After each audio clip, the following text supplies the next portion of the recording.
Subscribe کیجیے ہمارے channel نور رضا کو اور بیل آئیکن کو پریس کیجیے جس سے آپ کو ہماری نیو ویڈیو کی نوٹیفیکیشن ملتی رہے۔ ایک یہودی جو امام اعظم کے پڑوس میں رہتا ہے، روزانہ وہ دیکھتا ہے کہ رات کو امام اعظم اٹھتے ہیں اور اٹھنے کے بعد کھڑے ہو کر نماز پڑھتے ہیں اور ہاتھوں کو یوں اٹھا کر کے خوب روتے ہیں، گڑ گڑاتے ہیں اور کہتے ہیں اللہ مجھے معاف کر دے، مجھے بخش دے۔ ایک دن وہ ہر رات یہ منظر دیکھتا ہے اور اس کی نیند اڑ جاتی ہے۔ ایک رات اس نے سوچا کہ چلو اپنی بیوی کو اس راز میں شریک کر لیتے ہیں، اور اس نے جب دیکھا کہ امام اعظم اٹھے اور اٹھنے کے بعد ہاتھوں کو اوپر اٹھایا اور اوپر اٹھا کر کے آیت مبارکہ کی تکرار کرتے ہیں، وَامْتَازُوا الْيَوْمَ أَيُّهَا الْمُجْرِمُونَ، آج اللہ اکبر مجرموں کو صف سے الگ کر دیا جائے گا، مجرموں کو نیکوں کی صف سے الگ کر دیا جائے گا۔ کیوں؟ اس لیے کہ سلام قولا من رب رحیم، اللہ اکبر۔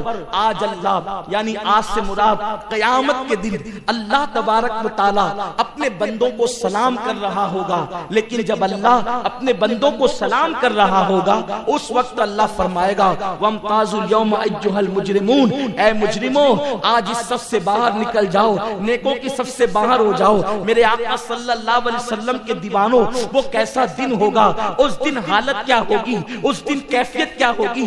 اللہ اکبر۔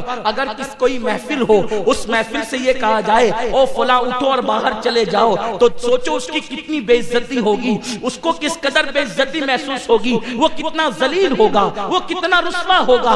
اللہ اکبر۔ کاش کہ ہم سوچتے اللہ کا قرآن پکار کر ہمیں مخاطب ہم سے ہیں اور ہمیں کہہ رہا ہے ایک دن وہ آئے گا جب اللہ اپنے بندوں کی مہمانی کر رہا ہوگا، اللہ میزبان ہوگا، بندے مہمان ہوں گے، اللہ ان کو سلام کر رہا ہوگا، لیکن اس وقت اللہ ہر ایک کو سلام نہیں کرے گا، بلکہ اللہ فرمائے گا اے مجرموں نیکوں کی صف سے نکل جاؤ، خلق ملت ہونے والوں مجرموں باہر ہو جاؤ۔ اللہ اکبر۔ امام اعظم ابو حنیفہ رات میں ہاتھ اٹھا کر کے اسی آیت کی تکرار کرتے ہیں، بار بار یہی آیت پڑھتے ہیں اور روتے جاتے ہیں۔ روتے روتے اس یہودی کو امام اعظم پہ ترس آ جاتا ہے اور وہ اپنی بیوی کو کہتا ہے دیکھو یہ کون ہے، کتنا رو رہا ہے، آخرت کے تصور سے کتنا لرزہ براندام ہے، اس کی آہیں تو دیکھو، اس کی سسکیاں تو دیکھو، اس کا فغا تو دیکھو۔ اللہ اکبر۔ اس درویش کا نالے نیم شبی تو دیکھو۔ اللہ اکبر۔ اس کی بیوی کہتی ہے زور سے سرگوشی کرتے ہوئے یہ تو نعمان لگتے ہیں، ان کا چہرہ تو نعمان جیسے دکھتا ہے۔ کہا ہاں یہ نعمان ہے۔ اس کے بعد صبح ہوئی تو کئی دن سے جس یہودی نے اس کو راز رکھا تھا اب وہ صبح کو راز افشا کرتا ہے، راز کو کھول دیتا ہے اور کہتا ہے پتہ نہیں نعمان سے کیا غلطی ہو گئی کہ پوری رات وہ نالے نیم شبی کرتا ہے، وہ آؤ فغا کرتا ہے، آخرت کے تصور سے روتا ہے، گریہ وزاری کرتا ہے، ایک ایک آیت پڑھتے ہوئے پوری رات گزار دیتا ہے۔ اللہ اکبر۔ جب یہ راز کوفہ کے اندر پھیل جاتا ہے تو کوئی امام اعظم سے پکڑ کر کے کہتا ہے اے امام آخر یہ تو بتائیں آپ سے غلطی کیا ہوئی ہے، کون سی خطا ہو گئی ہے جس کی وجہ سے آپ پوری رات اتنی فریاد اور اتنا نالہ کرتے ہیں۔ امام اعظم کہتے ہیں اللہ کا قرآن ہمارے لیے نازل ہوا ہے، جب اللہ کہہ رہا ہے سلام قولا من رب رحیم وامتازوا اليوم ایھا المجرمون، اللہ جب سلام کرے گا اپنے بندوں کو، مجرموں کو الگ کر دے گا، آخر اپنے پاس نیکی کیا ہے؟ اگر ایک استاد سارے شاگردوں کو ڈانٹے تو دانشمند شاگرد وہ ہے، جب سب کو ڈانٹا جائے تو استاد کی ڈانٹ سے وہ یہ نصیحت لے کہ مجھے ڈانٹا جا رہا ہے۔ تو قرآن کے اندر جو عذاب کی آیتیں آئی ہیں یہ کہہ کر کے اے مجرموں، تو سب سے بڑا مجرم تو میں اپنے آپ کو سمجھتا ہوں۔ اگر کل اللہ تبارک و تعالیٰ دھتکار دے تو ہم کس کے پاس جائیں گے، کہاں جائیں گے؟ اور اسی کو اہل علم کہتے ہیں۔ جب خشیت دل کے اندر شان سے بیٹھ جائے، انما یخشی اللہ من عبادہ العلماء، اللہ کے بندوں میں سب سے زیادہ اللہ سے اگر کوئی ڈرتا ہے تو وہ علم والے ڈرتے ہیں۔ علم والوں کے دل میں اللہ کی خشیت ہوتی ہے. یہ سیدنا امام اعظم ابو حنیفہ کی کیفیت ہے.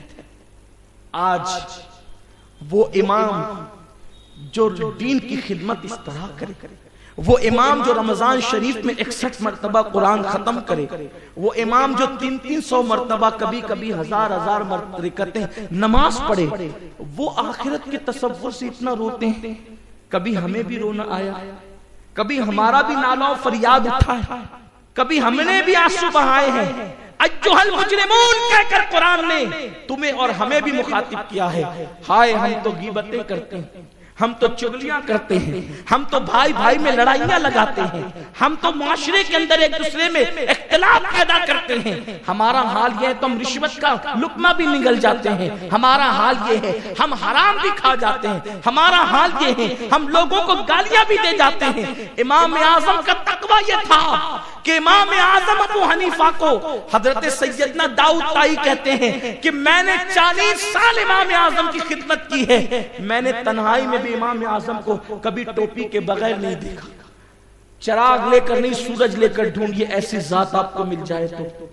ٹوپی کے بغیر بھی میں نے کبھی نہیں دیکھا.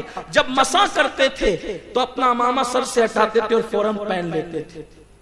کبھی وہ بغیر امامے کے بغیر ٹوپی کے نہ رہے. میں نے پوچھا امام آپ سب کے سامنے ٹوپی نہیں اتارتے، تنہائی میں تو اتار لیا کریں، گرمی آپ کو بھی تو لگتی ہے. امام نے فرمایا سب کے سامنے ان سے حیا آتی ہے ٹوپی اتارنے میں، اور اکیلے میں رب کے سامنے حیا آتی. جب کوئی نہیں دیکھ رہا ہو تو رب دیکھ رہا. فرماتے میں نے 40 سالوں میں کبھی امام اعظم کو پیر پھیلاتے ہوئے نہیں دیکھا. میں نے پوچھا پیر کیوں نہیں پھیلاتے؟ کہا اللہ سے حیا آتی. محفل میں اس لیے نہیں پھیلاتا کہ لوگ ہوتے ہیں، اکیلے میں اس لیے نہیں پھیلاتا کہ خدا دیکھ رہا ہو. یہ امام اعظم کا تقویٰ. انما یخشی اللہ من عبادہ العلماء. اور جب اللہ کا خوف پڑتا ہے نا تو پھر علم دل میں نازل ہوتا ہے. اس لیے کہ جب تھوڑے علم پر زیادہ عمل ہوتا ہے تو پھر دل پر وہ باقی علقہ ہوتی ہے جو دوسروں کو سجائی نہیں دیتی. پھر کتابیں وہاں تاک میں رہ جاتی ہے اور دل پھر خود اللہ کے انوار کا تاک بن جایا کرتا ہے.